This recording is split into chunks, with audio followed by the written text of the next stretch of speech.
Welcome to Cigars and Hip Hop. A show about hip hop during its golden age era. Turn my mic on. We'll also be discussing cigars and drinks that we enjoy during the discussion. What's in your cup but you be smoking up. And now, let's get on with the show. Well, even farmers are having a hard time looking for fucking everything. I told you, I just came back from Oregon, and I saw a big ass fucking sign, and it said, what did it say? Farmers. Oh yeah, it said Farmers Feed America. And I looked at my wife and I said, on whose labor? Are you talking about that? Because you're saying farmers, the motherfuckers who run the farm, they're not picking the fruit. Mm-hmm. That's not, who's feeding America? The Mexican people that's picking all that shit. You know? But you know what's the complete opposite? You were going up north on Highway 5. Yeah. I'm going down south on Highway 5, going toward LA. And as I pass Santanella and all those little areas, I see these little signs on the side of the road. In the fields is barren, nothing. Make America great again. Vote 2020 Trump.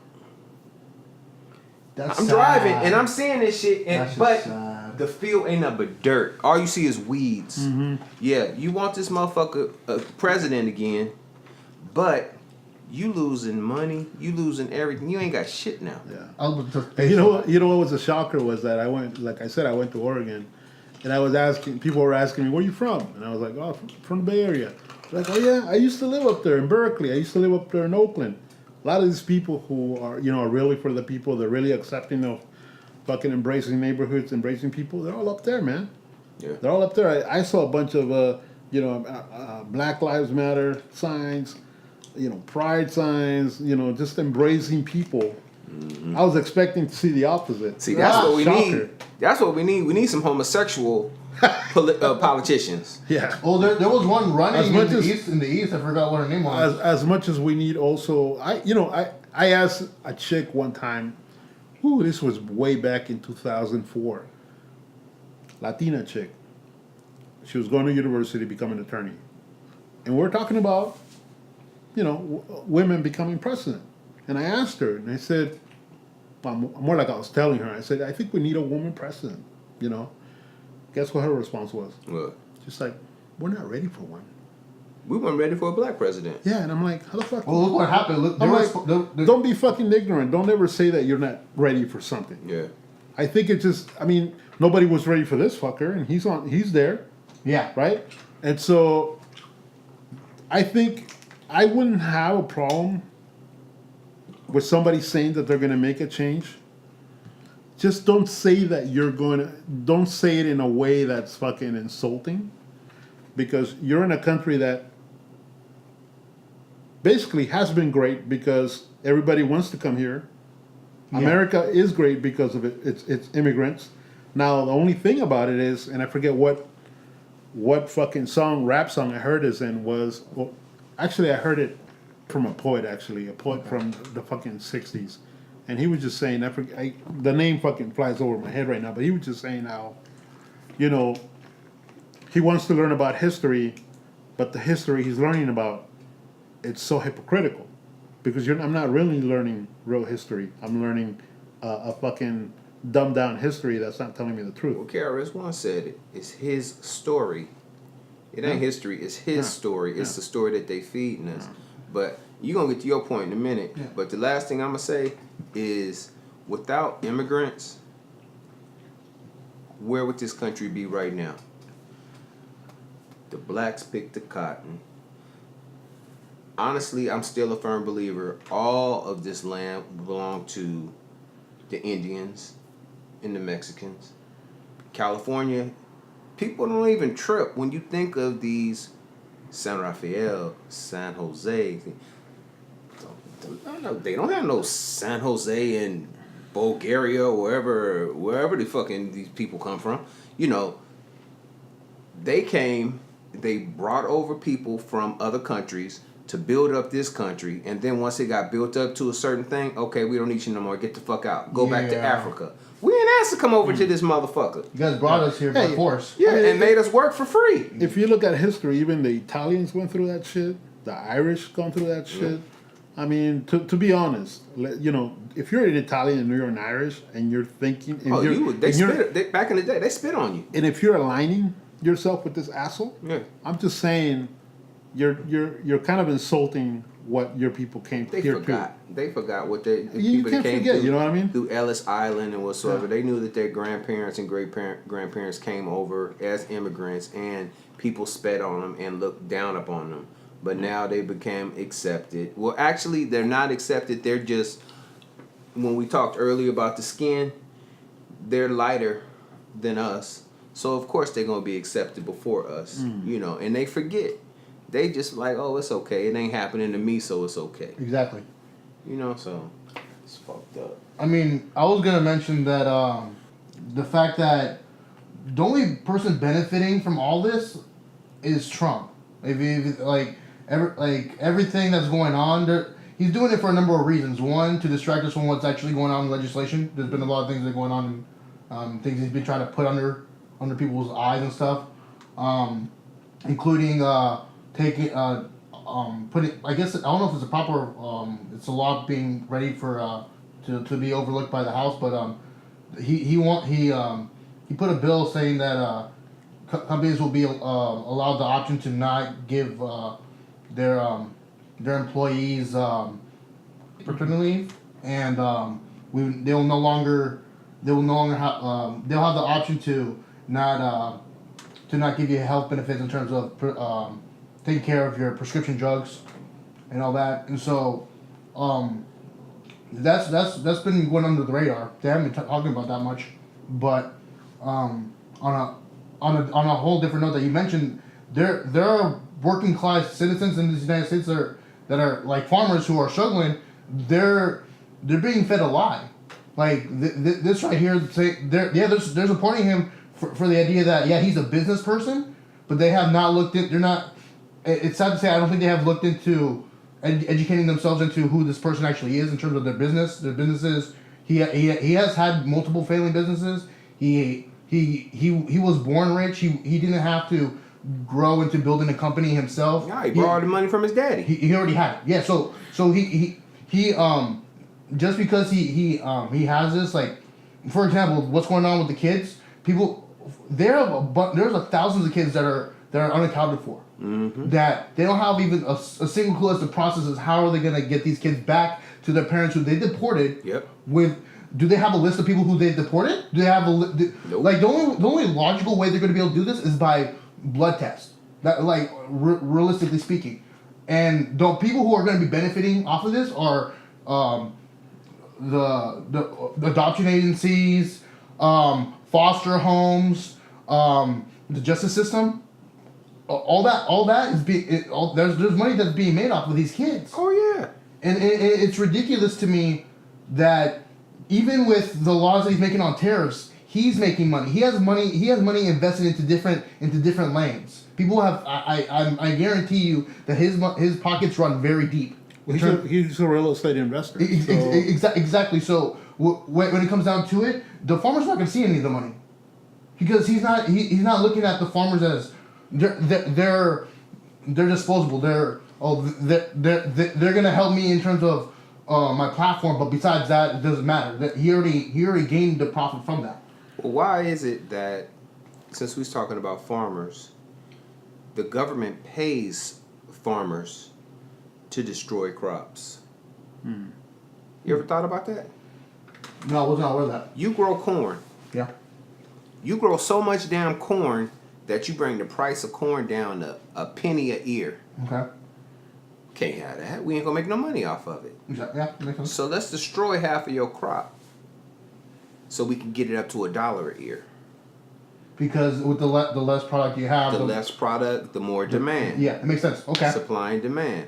So basically, they do that to farmers, but now farmers been doing that for years. But now with this shit that he's doing, they're really hurting because there is no supply period to have a demand. Exactly. Shit is gonna be so scarce. Everybody, honestly, don't think it's not gonna have some repercussions. Yeah.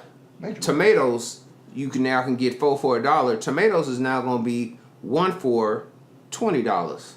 Look at avocados. Yeah. We love avocados. You go to a store to get avocados. Avocados now. Last time I went to Safeway, 3 avocados was $10. $10 for 3 avocados. I mean, dude, supply and demand is a bitch, but they paying these people to destroy crops so you can basically raise the prices, and we gonna get money. We gonna make money off the taxes they gonna have to pay on it. We gonna, they're making money off of the back end of the problems. Oh, it's crooked. It's really crooked, and people need to open up their eyes and see that this is gonna have a huge effect on the way we used to live in. I mean, let's look at it on a different standpoint. The fact that even a couple months before, the president was out of the climate deal that we had with that's gonna affect the farmers, because you're right. With the drought, with climate changing, they won't be able to produce if any crops. So let's make it about a fucking. You know how you were talking about gangster Al Capone. If you think about the top families who were running the show back in the day, and they had a Trump running one of the families. The other families would have took that family out by now. Yeah, and so that's where I'm getting at. When you have a loose, they call him a loose cannon, and people like him because he's a straight shooter. But there's a way to deal and to handle business, right? That you have to know how to handle that, and sometimes you got to play the game, right? Yeah. You have to play a certain game. You have to know what that's like and not come in like me. I couldn't go into some fucking business meeting and go, all right, people, from my end part, right? I have a plan. I don't have a plan yet, but you'll see it when I get the plan. Mm-hmm. Do you think that's gonna fly in a fucking boardroom? hell no. Hell no. People would laugh at me. Exactly. People would think I'm a joke. Exactly. Who the fuck is this? I got a plan on how we're gonna do it. I don't know what the plan is yet, but I got a plan on how we're gonna do it, and we're gonna succeed in doing it. Right. Now that's no fucking different than a motherfucker taking you to some kind of fucking town and telling you there's gonna be some Kool-Aid. We don't know what's gonna be in it, but yeah, we're gonna have that Kool-Aid. And we want you to drink it. Yeah. It's no different. And so that's the scary part. That is the fucking scary part. Because The scary part is that people are willing to drink it. yeah. Well, the thing is that I feel like I was talking to my parents about this, and it's funny because if this were to happen to any other country, the government would have been corrupted and gone up. You have to look no further than all the other countries outside of the United States. Look outside in Latin America and what's going on in those governments. Look at Venezuela. Yeah. Yeah. What do you think happened there? Exactly what Some dumbass gets at the top, fucks the country up the ass, and guess who's hurting now? All the people. I mean, there's stories about women selling their body just to make it, put food on the table. The people are going to the zoo, taking the animals just to eat. that's what you They're know. going to the zoo. So that's like me and you. We hungry. We going to damn San Francisco Zoo. The big Last thing that's left is a fucking giraffe. Fuck it. Fair I game. guess we having some giraffe burgers. That's right. Barbecue. Can you imagine? I mean, it's that bad. Yeah. And it's all stemming from corrupt, bad, From a bad leader. from up top. Yeah. Who says the right shit. And it's plain, but some people can't see it because they're believing the lies, But anyways, that's all fucking sad again, man. That's it. What are we having, a depressed podcast today? Man, for real. Sorry. Opening up current events, man. Opening up the closet and just taking out the skeletons. But- It's like I'm gonna, for lack of a better word, fuck with your brains. Can you guys come up with MCs that came into the game and left the game? That could have probably gotten further had it been for maybe better production or a better connection to another rapper or someone. It's like almost like a hit wonder. Craig Mack, Craig Mack. even though he's passed away now. well, he's coming out with more music. Well, why do you think? Where you coming from, heaven? Well, no, you remember there were. No, I know he if, has some. if you look at this guy, you know the way he's sitting at this table, I'm like the Last Supper. You done resurrected him. Start calling you Jesus. I should be holding my hands a certain way. Or something? Yeah, you should be like this. Hold on. No. With the Bible. No, I heard that he had some stuff. He had been working with EPMD, and he had did a few collabs with other people before his passing. Yeah. So we haven't heard it yet, but but just based on what we've seen, he had potential. He had a lot Big of potential. Yeah, when did he turn to God? How long ago was that? After? This was around the time when Notorious Big came out. So it was right after he came out with his music. He was supposed to be the face of Bad Boy. Yeah, he was the first. But then Biggie came out, and Biggie kind of just took the spotlight, and they kind of just put him on the back burner. Okay. So that was when did Biggie die? 97? Was it 97? Mm-hmm. But I think it was. It was 96 or 97. One of them. Let's But see. it was right around that time when he just stopped. Cause Craig Mack he brought the heat to the table.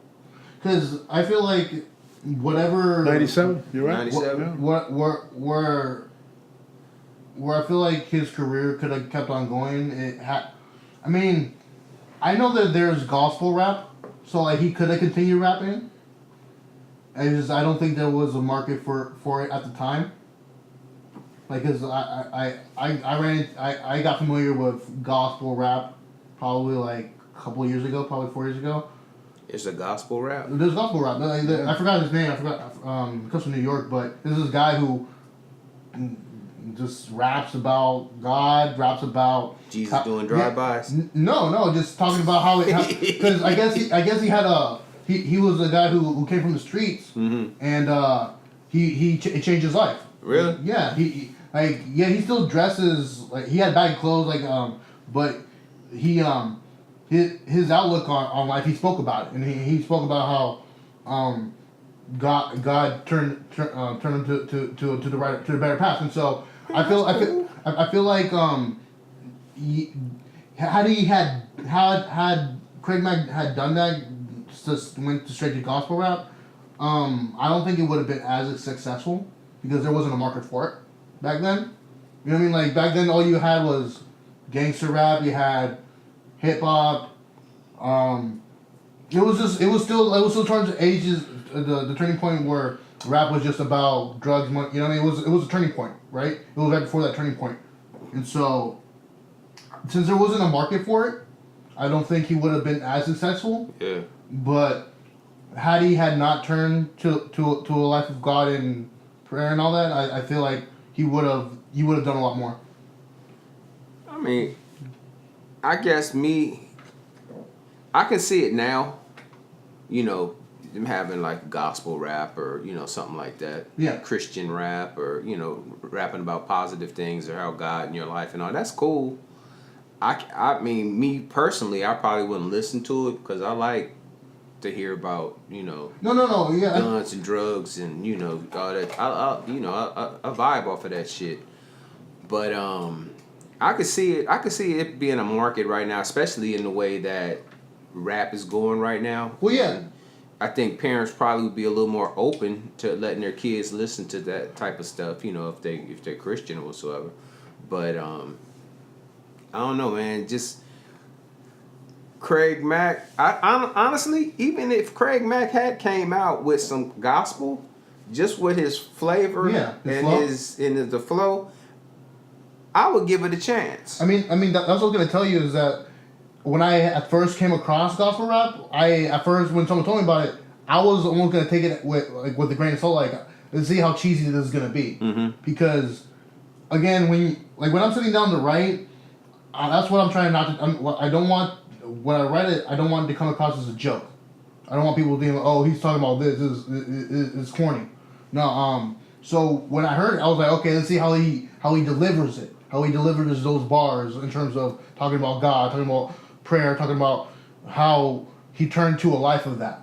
And so it took me by surprise by his delivery and how he took the art of rap and just was speaking on some more religious stuff, which to me I could respect that. It's cool. And so what you spoke on with if Craig Bank were to go gospel rap, yeah, I would agree. I would agree that his style would adapt to the topic at which he was speaking on. So I feel like I would have done him justice, but again, I don't think it would have prospered because of where we're at now in rap. Since there's a demand for rap. The rap in our culture it's popular, and so there's gonna be rappers that talk about drugs and dealing and slanging and doing drive-bys and all that. But now you're gonna see there's a lot of white rappers. There's a lot of like Yellow Wolf is the rapper from I think from Alabama. Yellow Wolf is deep. Yeah, he comes from a countryside living. You know what I mean? And so there are people who are going into rap that come from different backgrounds, and so there's rap for everyone. If that makes any sense, there's rap for people. There's rap for people who are not from the street. There's rap for people who are from the street. There's rap for people who are educated. I don't know if that makes any sense. I mean, there's one thing we haven't talked about: the fact that rap, has actually been a voice for people to have a voice, no matter what race you are, and you can see that with, white rappers coming in, and as sometimes people want to discredit them, they do come out with their real shit, their real lives, because they also have a heart. Some of them have a hard life too. Well, you gotta. I mean, me for one, I try not to put a color on my music. Yeah. Okay. Growing up when I did, I was fortunate enough that my big brother was very eclectic in his listening. I grew up listening to shit like Eddie Money, Queen, Elton John. But depending on what his mood was, I may wake up listening to that shit, but at night, I went to bed listening to Bootsy Collins, George Clinton, Parliament, Funkadelic, Sly and the Family Stone. I went to bed listening to that. So we had a whole bunch of stuff. And then, like, my dad was a huge Western fan. He loved them old Clint Eastwood spaghetti Western shit. And he would go out and buy the album of the Clint Eastwood songs. And all my uncles loved country music. I can remember driving down to L.A., in a station wagon and having an 8-track, and all we was listening to was fucking Kenny Rogers, The Gambler. Mm-hmm. And I never put a color on it, so that's why when rappers came with that were different, I was open-minded.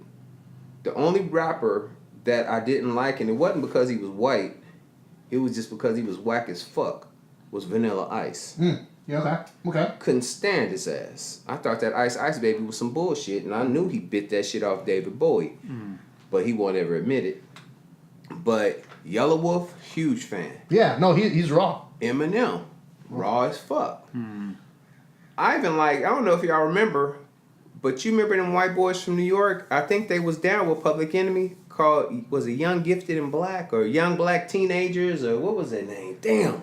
They were some white. One of them had dreads. They were some white boys. I want to say Young Black Teenagers, but they was all white boys. Huh. Well, no, there's a second white rapper I didn't care for that much too, Marky Mark. Okay, I actually heard of him. That was Mark Wahlberg. Mark Wahlberg. Oh, off of New Kids on the Block. That was that was some pop shit. That was the little girls pop. Liked him. Yeah. But you find it was the Young Black Teenagers? Is that what it? Let me look it up. But the Eminems, the Yellow Wolves, then you think of like the Latinos, Cypress Hill. People looked at them and it was like, man, I don't want to fuck with them. They was spitting heat. I used to love. You remember a group? Latino group called Lighter Shade of Brown. Yeah. Lighter Shade of Brown. And they was sort of kind of happy PG type rappers. That's them right there. YBT, Young Black Teenager. Well, so I never put a color on it because I done heard some white boys in Europe that be spitting in French. don't know what the fuck they saying, Yeah. but they got skills. Even in the Middle East, they have rappers. Middle Eastern. Yeah. Then you go down to Central America. You look at in the different islands. You got the Tego Calderons. You got the Daddy Yankees. You got the reggaeton dudes. I mean, they spitting the heat as well. So I never ever been able to put a color on saying I don't like him. He's a white rapper. I'll give him a chance. See what they talking about, because it's a plenty of black dudes out there that can't rap for shit. Well, we seeing that right now. Yeah, no, you're right. I mean, back to the topic at hand. I mean, I know that speaking of not looking at color, I mean, what about House of Pain? I mean, House of Pain. Like they well, because we were talking about one hit wonders and well, do you know where what's the not DJ Muggs, what was the lead rapper for House of Pain? What was his name? Muggs? No. Everlast. Okay. Yeah. Now, do you know where he came from? No. First time I ever heard Everlast, he was down with Rhyme Syndicate with Ice-T. Oh. Ice-T did a song, and he got all the rappers on it. This dude named Nat the Cat, it's Ice-T, it's Everlast, who else? I want to say Hen G, but I don't think Hen G rap. But it was a gang of them, and they all rapping, and Everlast got one of the sickest rhymes, and he just flowing on it, just going. And then, I think Everlast went to high school in L.A. out in the valley with Ice Cube. Okay. So, or at least I that was a rumor I heard. I'm not sure if it's true or not, but House of Pain was the shit. Okay. They was dope. But back to what you were saying. Well, no, because I was gonna say, why do you think they didn't progress? Because they only came out with I'm only familiar with their that one track from Jump Around. Yeah, Jump Around. There we go. So that's the only track I'm familiar with. But I know I'm surprised that they didn't continue. I am too. Well, he can't. Everlast went out on his own. He did his own and started doing more, his own little. He came out with another album after that. He did one solo. It was mostly guitar and him some acoustic telling stories. Shit. Stories. I think he went roots at that point on his own. Yeah. And I thought that was cool. But yeah, I thought he had potential. But I mean, even Jump Around for being a fucking party song. That's a white people anthem. every club I've never been to, it's down in L.A., Hollywood. You gotta play that song. I mean, it could be the whitest of white clubs, and you go around, and a lot of clubs down there don't even have, like up here we got DJs. Down there they still doing, a lot of the clubs, the bars have got a jukebox. Man, I have not been in the one. I used to hang out a lot in Hollywood, just in these little dive bars, and some drunk motherfucker go and put in that song. Everybody just get all hyped and start, just, that's like their anthem. And it's a beat. It's a good song. So it says here, Rhyme Syndicate was an American hip-hop collective of artists signed to associated with the Rhyme Syndicate label to unite the East and West rappers and producers. I mean, that's really cool. Yeah. That's really cool. Pretty good feat. Anyways, on that list of one-hit wonders, the Loonies comes up. I don't honestly, and I don't know how you feel about that. I don't know how. Oh. Yuck's still around. Yeah, so that's what I was just telling my brother earlier is that, I don't consider them one-hit wonders because I know that Yuck still puts out projects. I know that he recently put out a project with the Loonies. Like he put out like it was I think it came out this year. I forgot what it's called. Under No Pressure or something like that. Something you can look it up right now. It's but you got me 5 on it. It's a classic. Can't knock it. Like it's a classic. It's timeless. I mean, with Yuck being consistent, because I see him time and time again releasing projects. Like the last project he released was a true story of I forgot the full title of the project, but it was I think it was correct me if I'm wrong. I think it was a 3-part project. Like he put out 3 CDs with the same project, and I mean, I feel like one hit wonder only applies to those artists who only came out with one project only, and stopped cold turkey music, doesn't release anything. But again, I guess that by definition, they would go under that as one hit wonders because of 500. Well, it's just some. It's hard for me to really think of other ones other than Craig Mack, because some of these cats that came out with stuff that just had that one hit, you listen to the rest of this stuff and it really wasn't all. I mean, think of that cat from what was his name? Young MC. He came out. Remember he did, what was it? Bust a Move. Bust a Move. Yeah. You know, and he did that, and it got a lot of radio play. It's still getting radio play. Yeah. But to me, again, that was bubblegum. Tone Loc, Funky Cold Medina. Tone Loc, he never really, he did a few movies. He did that one was a little wild thing, and Funky Cold Medina, he did a few things, and they still get radio play. But Tone Loc got into doing his voiceover. He had a cartoon.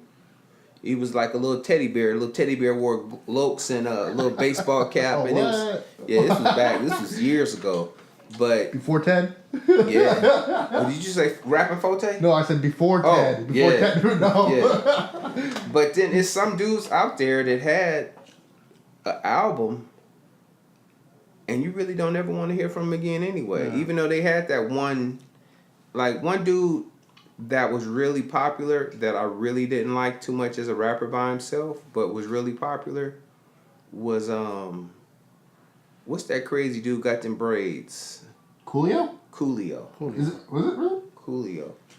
Even though, my heart is in Los Angeles, I love LA, but I never ever liked Coolio, because Coolio was at one time gangster. Mm-hmm. But then he kind of went mainstream. I mean, it was kind of like Eazy-E Boys in the Hood, and then Eazy-E going to do the fucking Sound of Music. Mm-hmm. To me, it was that damn drastic. Right. To where first, I think Coolio, I don't know if he was with, I forget the name of the group. But it was a gang of them in L.A. But then all of a sudden, when he went out, he did a few, that little come with me, let's take a ride shit, and Gangsta Paradise and all. But he just, I don't know, man. Yeah, he did. I mean, you're right. He did go mainstream. That's what happened. I just don't like dudes after you just, like who was it? Cube said, be true to the game. You gotta, if you hardcore hip hop, stay hardcore hip hop. You can't go flip flop and be, At least if you're gonna go to a different style, apply the rapness to it. Don't. I feel like if you're gonna, yeah, I mean, you can go do something different, but yeah, you're right. You have to stick to your true colors. Yeah. And so I mean. And Coolio, with all due respect, I mean, I don't even consider him the best MC. Like, he can't, like... Oh, not the best MC by far, hell. No, like, he was... I mean, as far as... It's hard to put him in a category. Yeah, it really is. I'm thinking about it now, like... I mean, even though he had some songs that... What happened was, he had some songs that put him on the map for, I don't know if you remember Gangsta's Paradise. Yeah, I remember that. They did that movie. Oh, yeah, the movie. Was it Poetic Justice? Or No. Gangsta's Paradise. Is that what it was called? I thought it was that movie with Michelle Pfeiffer. Oh, no, that was... Yeah, it was called something different. It was called... Not Poetic Justice. Dangerous Minds. It was called Dangerous Minds. Dangerous Minds, that's it. Yeah. So it looked like more and more he was aligning himself with, the like you said, commercial. And that's what happened to him. So, as we talked about, there are some rappers who basically, and like anyone, you see money, you start following it, right? But he went into that. He went in that direction. He's like, oh, I can make songs and. But I think that's as far as it went. Like, I think that was the last really big known track that I saw him come out with. Yeah, that's all. That was Because it. like after that movie, like, if I would agree with that mental state if he continued to make music. You know what I mean? But the fact, like, it tells me one of two things, that it like either it didn't work out for him because he came where he came from and it was like it wasn't him, or the people who thought that he was gonna be good for business didn't see that anymore. Didn't see that because I feel like since he was aligning himself with commercial people, I feel like he would have gotten more work out of it. Yeah. And so. That's really that's a hard. I'm racking my brain right now trying to think of, because I keep thinking of other artists that were really popular and then they just kind of just fell off. Biz Markie? Nah. But Biz is still out DJing. He's still out DJing, yeah. Biz is like a hot DJ right now. Yeah. But he's a very well-paid DJ. But as a vocalist. As a vocalist. Is that what we're talking about? Are we talking about... He's still collabing. He ain't coming out with his own stuff. He's still doing like little special guest appearances on stuff. He ain't completely dropped off the map. Yeah. Okay, yeah. Okay. I'll agree with Special that. ed. Yeah. Special ed, yeah. I think of special ed. He didn't just vanish. I think of, and I could be wrong with this, but I think of like Slick Rick. No, I see him doing shows. And he ended up going to jail, right? I think. Yeah, they got him on all type of shit. They got him on, shit. Yeah. So they tried to deport him. Really? Yeah, he's a UK, right? Oh, He's yeah, UK national. They tried to deport Slick Rick. Because he's from England or Britain, somewhere over there. That actually would make sense. Actually, that because I can envision his voice, and that makes a lot more sense. But I mean, yeah, I see him do shows. I don't think he has released any music since he came out. So I mean, I would agree. Yeah, he would go down as a one-hit wonder. Well, that whole album though, Children's Stories, that whole album was good. He did a really good. I mean, there was some songs that had more effect than others. So I wouldn't just say he only had one hit. I would say he was just like a one album Wonder. Well, that's the thing. Like, do you feel like maybe if he went back to do another album with the same producers, I think it would come out with the same impact. I don't think he would. I don't think him as an artist can work with a Kanye. Maybe he could work with Kanye. But I don't think he can work with what's a better producer? What's a different producer that I can think of that wouldn't fit with him? DJ Premier. I can't fit him with DJ Premier. No, because the styles are too different. I feel like he needs a specific style of producing for his vocals to connect, because he's a very good storyteller, and so I feel like the vocal, like nowadays when you listen to beats, they have a lot of stuff going on, and so like with him, when it comes to production, I feel like the focus should be on his vocals. Yeah. And so like I don't think if he were to work with, he needs to work with the same people he came out with that album, for that to come out with the same vibe and that same connection. Now it's funny how you can look at something and stuff starts picking at your brain. Now I'm thinking, I just Googled it, and it's making a lot of sense. I can name a couple. Sir Mix-a-Lot. Baby Got Back. That was a one-hit wonder. Okay. Rob Bass and DJ Easy Rock. It Takes Two. Okay. That was another one.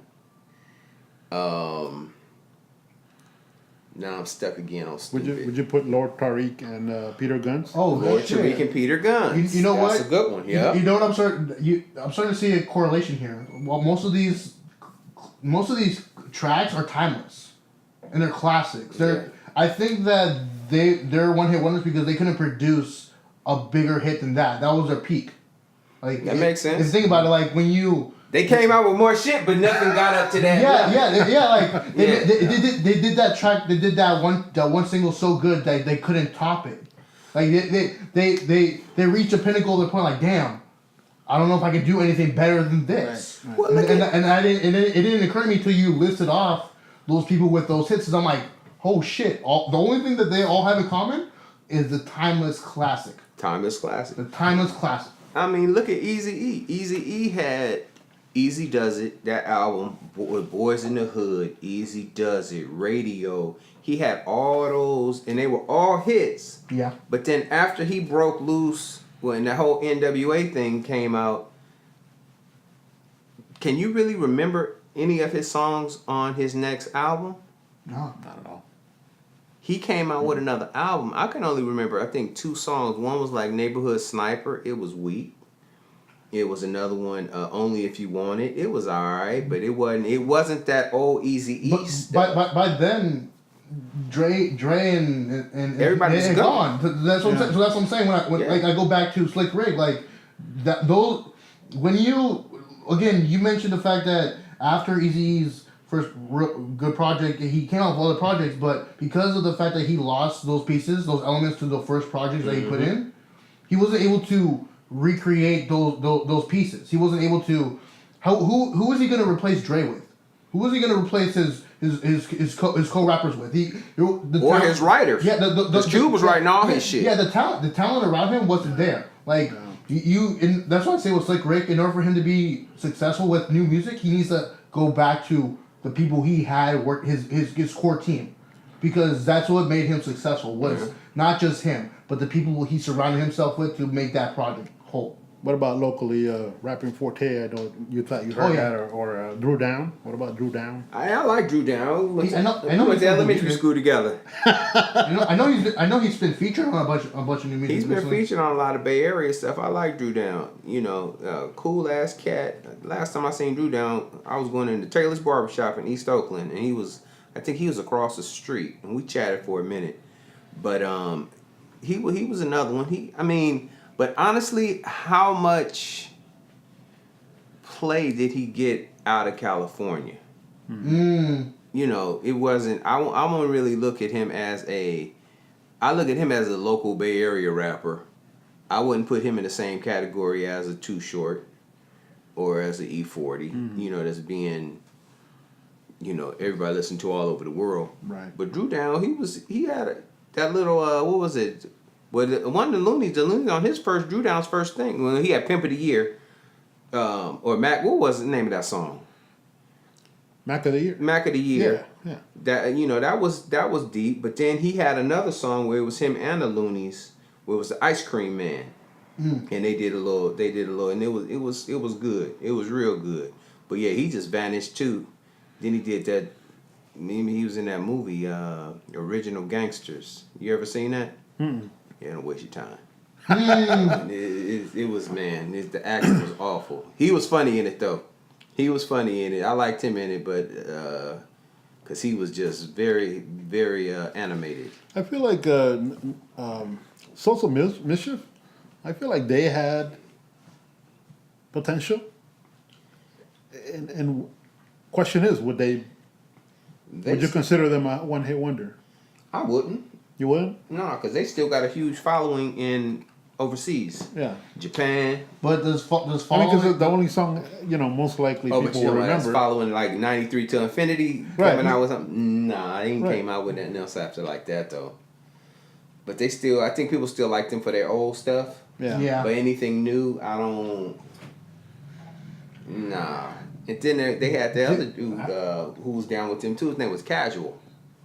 Casual had came out. He had one. His album was good, but really I stopped following him. So I don't even know if Casual even came out with anything. I just know nothing else came up to after. And Dale the Funky Homo Sapien too. Yeah, that's right. It's been a few.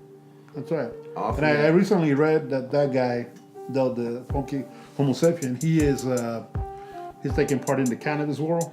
Oh really? Yeah. And that's doing good. tours with that. Well, he looked like a weed head back then when he was rapping. So he should do very well.